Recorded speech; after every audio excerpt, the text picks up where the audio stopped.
नमस्कार दोस्तों, बहुत दिनों के बाद वीडियो आ रहा है। इसका कारण रहा कि दीपावली जैसे महापर्व में व्यस्तताएं रहीं। पिछले वीडियो जो हमारी सीरीज चल रही है इतिहास की, उसमें हम अभी तक ऋग्वैदिक काल देख चुके थे। ऋग्वैदिक काल की व्यवस्थाएं राजनीतिक, धार्मिक, सामाजिक, इन सब जीवन को हम समझ चुके थे। ऋग्वैदिक काल के बाद उत्तर वैदिक काल आता है। जैसे कि हमने शुरुआत में बताया है कि वैदिक काल को दो भागों में बांटा गया, ऋग्वैदिक काल और उत्तर वैदिक काल। ऋग्वैदिक काल जो है 1500 ईसा पूर्व से लेकर 1000 ईसा पूर्व तक है, और 1000 ईसा पूर्व से लेकर 600 ईसा पूर्व तक का काल जो है उत्तर वैदिक काल कहा जाता है। ऋग्वैदिक काल में जो जिन बातों की हमने चर्चा की थी, वो सारी बातें, उनका आधार वो है ऋग्वेद। ठीक है, और ऋग्वैदिक काल के हमें पुरातात्विक साक्ष्य ना के बराबर मिले हैं। जैसा कि हमने बताया था कि उस समय के आर्यों का जीवन खानाबदोश था, वे एक जगह रुकते नहीं थे, और स्थायी जीवन ना होने के कारण उनके अवशेष पुरातत्व के साक्ष्य के रूप में नहीं ही मिले हैं।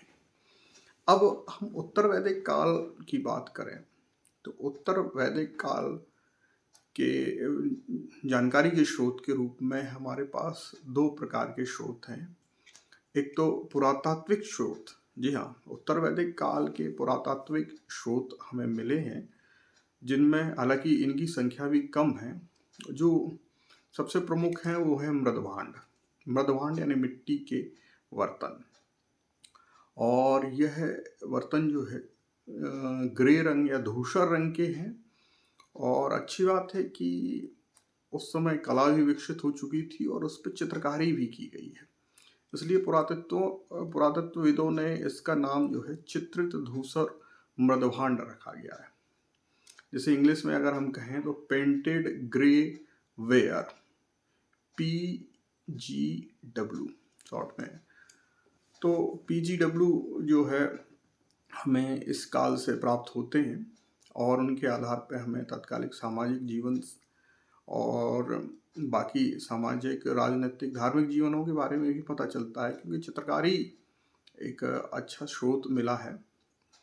फिर इसके बाद साहित्य में जो हमें मिला, तो जैसा हम देख चुके हैं कि वैदिक काल है तो सबसे महत्वपूर्ण स्रोत वेद ही है। वेदों में चूंकि पहला भाग हम ऋग्वैदिक काल देख चुके हैं, तो ऋग्वेद के आधार पे सबसे बड़ा चूंकि वेद है, इसलिए अकेला ऋग्वेद के आधार पे ही पूरा काल निर्धारण हुआ। लेकिन यहाँ जो उत्तर वैदिक काल है, इसमें बाकी तीन जो वेद हैं उनकी बहुत महत्वपूर्ण भूमिका रही। और वो तीन वेद, जैसा कि आप जानते हैं, यजुर्वेद, सामवेद और अथर्ववेद।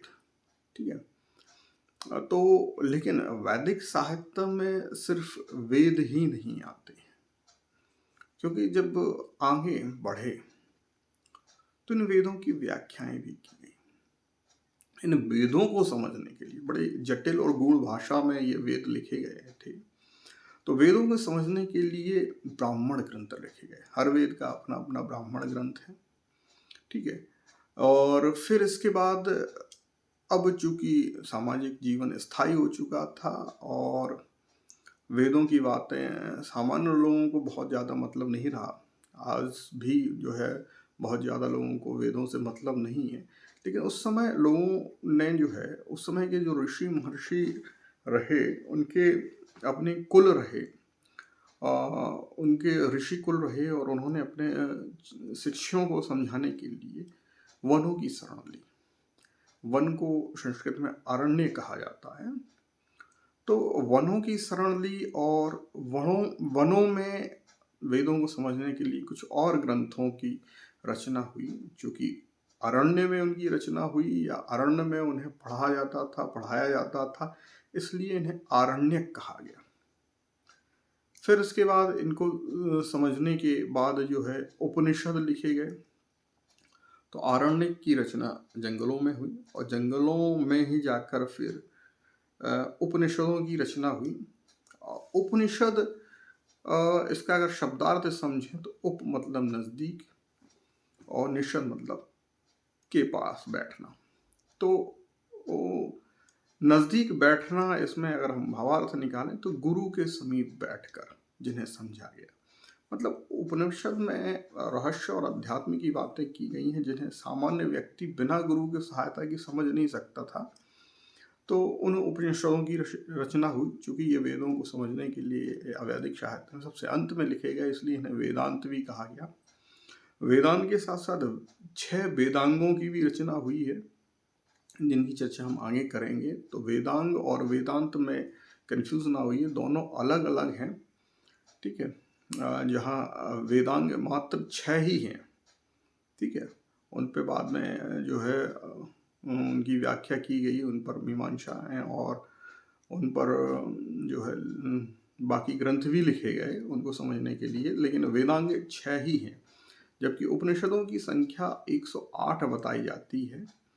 हालांकि आदि गुरु शंकराचार्य ने 10 उपनिषद पर भाष्य लिखा है और इसलिए सबसे महत्वपूर्ण इन 10 को ही माना जाता है।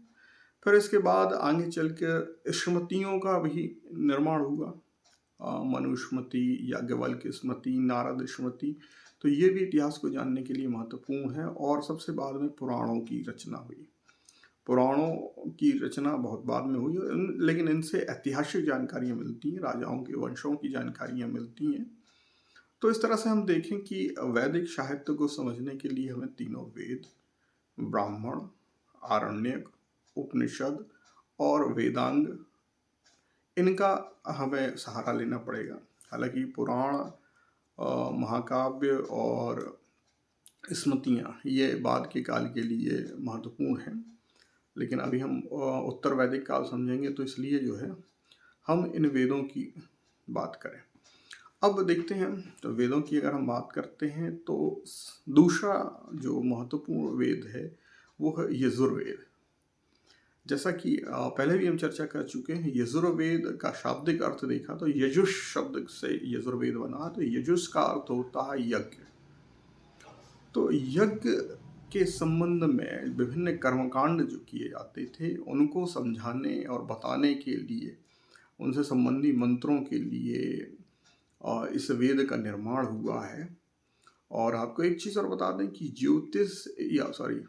ज्यामितीय गणित का भी भारत में सबसे पहले प्रयोग जो है यजुर्वेद में हुआ है। अब ज्यामितीय आपने गणित में पढ़ा होगा, विभिन्न प्रकार की रेखाएं और आकार बनाए जाते हैं, त्रिभुज, चतुर्भुज, वृत्त, रेखा, इस तरह की चीज़ें जो है ज्यामितीय गणित के अंतर्गत पढ़ी जाती हैं।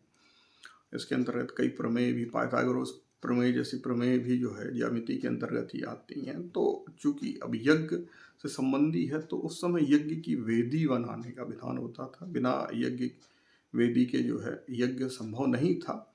तो वेदी किस तरह से बनाई जानी चाहिए, उसका आकार क्या होना चाहिए, इन सब की चर्चा की गई है। और जो कि आकार की बात हो रही है तो ज्यामिति स्वाभाविक है कि अपने आप आएगी। अब तो सोचिए कि 1000 ईसा पूर्व से लेकर 600 ईसा पूर्व, जब बाकी विश्व अभी प्रारंभिक अवस्था में थे, हम ज्यामिति की बात कर रहे थे।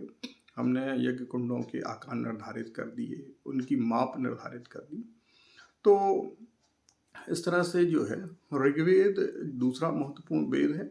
और इस वेद में जो एक चीज़ और है, अक्सर इससे प्रश्न भी पूछा जाता है कि यह ऋग्वेद जो है, पर यजुर्वेद जो है गद्य और पद्य में दोनों में लिखा गया है। बाकी तीनों वेद जो है वो गद्य में ही लिखे गए, पद्य में ही लिखे गए हैं, जबकि ये गद्य में भी लिखा गया है, ठीक है। अब चूँकि जैसा कि हमने अभी बताया कि यज्ञ की वेदियों की नाप, जोख इत्यादि की चर्चाएं की गई हैं, तो इन्हें हम पद्य में नहीं लिख सकते हैं, इन्हें गा के नहीं बताया जा सकता, इन्हें गद्य में ही लिखना पड़ेगा। तो इस तरह से यह यजुर्वेद जो है ज्यामिति को समर्पित है। और इसके बाद इसकी 2 शाखाएं हैं या 2 भाग हैं, जैसे कृष्ण यजुर्वेद और शुक्ल यजुर्वेद कहा गया है। तो आपको एक चीज़ और बता दें कि इन्हें याद रखने का तरीका, जैसे कृष्ण पक्ष और शुक्ल पक्ष, प्रत्येक माह में 2 पक्ष होते हैं। तो उसी तरह से इसके भी दो भाग हैं, कृष्ण यजुर्वेद और शुक्ल यजुर्वेद। ठीक है। अब इसके बाद जो है यजुर्वेद के जो उच्चारणकर्ता होते थे उन्हें अर्धवियूह कहा जाता था। देखिए, ये प्रश्न कई बार पूछा जाता है, कई बार ये मिलान के रूप में भी आ जाता है कि सुमेलित कीजिए। तो इसके पहले हम देख चुके कि ऋग्वेद के जो उच्चारणकर्ता थे वो होत्र या होता कहलाते थे। उसी तरह से यजुर्वेद के उच्चारणकर्ता, मतलब ऋग्वेद के यजुर्वेद के वेदों का उच्चारण या जो है इनके मंत्रों को जो पढ़ने वाले होते थे वो अधर्वयु कहलाते थे। ठीक है। वहीं ऋग्वेद में जो है वो होत्र या होत्रा कहलाते थे। ये ब्राह्मण होते थे जो यज्ञ के समय मंत्रों को गाते थे, मंत्रों को पढ़ते थे। ठीक है। इसके बाद हम अगले वेद की बात चर्चा करें तो सामवेद, यह चारों वेदों में सबसे छोटा वेद है और इस वेद में जो है लगभग 1549 ऋचाओं का वर्णन है। ठीक है। वेदों की जो मंत्र हैं उन्हें ऋचा कहा जाता था और 1549 कुल ऋचाएं हैं, जिसमें से 75 ऋचाएं 75 मात्र सामवेद की मूल रचनाएं हैं, जबकि बाकी जो है वो यजुर्वेद की रचनाएं हैं, यजुर्वेद की ऋचाएं हैं। अब जैसे सामवेद, साम का अर्थ होता है गान। ठीक है। तो इसमें जो गान जो थी, तो ये यजुर्वेद यानी यज्ञ के समय जो मंत्र पढ़े जाते या ऋचाएं पढ़ी जाती थी उनको गाते हुए इसमें गाने की विधि इत्यादि बताई गई हैं, गाने के तरीके बताए गए हैं। और चूंकि गान से संबंधित है इसलिए सामवेद को जो है भारतीय संगीत का जनक भी कहा जाता है। ठीक है। लेकिन यहाँ ध्यान रखना कि 1549 ऋचाएं कुल हैं, लेकिन इसकी मूल रचनाएं जो है मात्र 75 हैं। ठीक है। तो इनमें गानों के तरीकों के बारे में बताया गया है, इसलिए इसे, हाँ, इसकी भी 3 शाखाएं हैं, कियुत, किथुई, जमनीय और राणायनीय। ठीक है। और इसमें जो है प्रमुख देवता है, जहाँ हम ऋग्वेद में देखते हैं कि प्रमुख देवता इंद्र थे, दूसरे नंबर पर वरुण थे। उसी तरह सामवेद के प्रमुख देवता है सविता, सविता या सूर्य। ठीक है। जब ऋग्वेद में मैंने बताया था कि गायत्री मंत्र किसको समर्पित है, यह प्रश्न पूछा जाता है कि किस देवता को समर्पित है, तो उसका जवाब होगा सविता, सविता अर्थात सूर्य। ठीक है। यहाँ कोई देवी नहीं है, सविता देवता ही है और वो सूर्य हैं।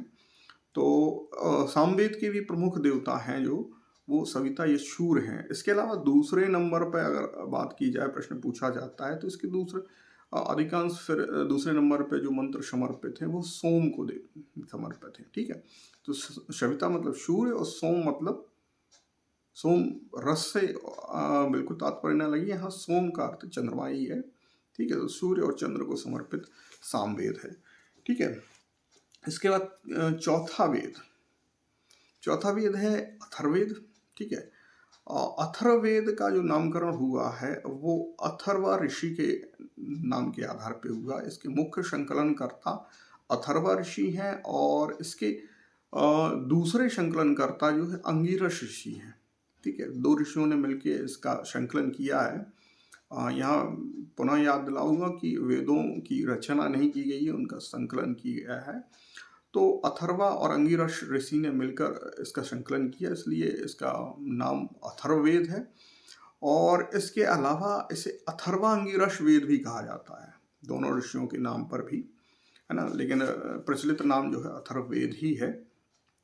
अच्छा, अथर्ववेद चौथा वेद है, सबसे बाद का वेद है, लेकिन इसे वेद त्रयी में नहीं गिना जाता है। वेद त्रयी में सिर्फ 3 ही वेद आते हैं, ऋग्वेद, यजुर्वेद और सामवेद।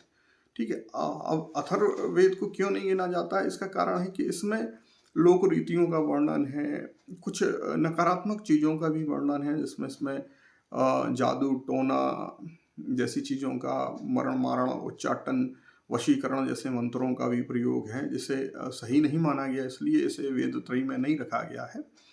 फिर इसके बाद जो है इसमें औषधि और रोग निवारण जैसे चीज़ों का भी वर्णन है। ठीक है। और एक और प्रश्न पूछा जाता है कि कुरुओं का राजा परीक्षित को किस वेद में कहा गया?